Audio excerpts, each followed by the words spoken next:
អូនក្រមុំខេតណាអូនអ្នកខេតកំពុងស្ពឺឬកំពុងឆ្នាំមើលរូបរាងអូនមើលទៅសំសួនបាយមកក្រមុខមានមុនណត់ស្នេហ៍បើសិនបានបងពិនជាសំឡាងទេព្រោះឯមុខបងនេះមានហុងសុយ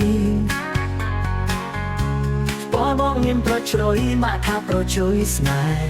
បើបងបាននោះពិនជាសំឡាងទេកូនយើងកាត់មកដាក់ឈ្មោះអាដងហេបើមានកូនស្រីដាក់ឈ្មោះសុំមកបាត់ដៃបើអូនមិនពេញចិត្តចង់ដូចឈ្មោះអី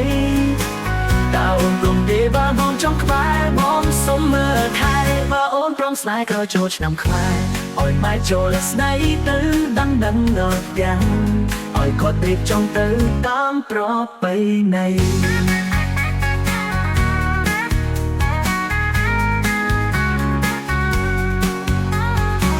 បើអូនព្រមស្នេហ៍ក៏ចូលឆ្នាំខ្មែរឲ្យម៉ែចូលស្ដីទៅដឹងដល់ទាំងឲ្យគាត់រៀបចំទៅតាមប្រពៃណីបើអូនព្រមស្នេហ៍ក៏ចូលឆ្នាំខ្មែរឲ្យអ្នកខេត្តកំពុងស្ពឺឬកំពុងឆ្នាំមើលរូបរាងអូនមើលទៅសំសួនបាយមកក្រមុំមានមុនណត់ស្នេហ៍បើសិនបានបងពិនជាសំឡាងទេព្រោះឯមុខបងនេះមានហុងសុយបងមានប្រជ្រយមកថាប្រជួយស្នេហ៍បើបងបាននោះពិនជាសំឡាងទេកូនយើងកាត់មកដាក់ឈ្មោះអាដងហេបើមានកូនស្រីដាក់ឈ្មោះសុំមកបាត់ដៃបើអូនមិនពេញចិត្តចង់ដូចឈ្មោះអីតើអូនព្រមទេបើបងចង់ក្បែរបងសុំមើលថែបើអូនព្រមស្នេហ៍ក៏ចូលឆ្នាំខ្មែរឲ្យម៉ែចូលស្ដីទៅដឹងដល់ទាំង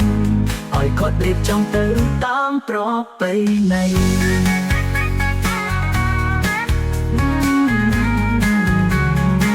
បើអូនព្រមស្នេហ៍ក៏ចូលឆ្នាំខ្មែរឲ្យម៉ែចូលស្ដីទៅដឹងដល់ទាំងឲ្យគាត់រៀបចំទៅតាមប្រពៃណី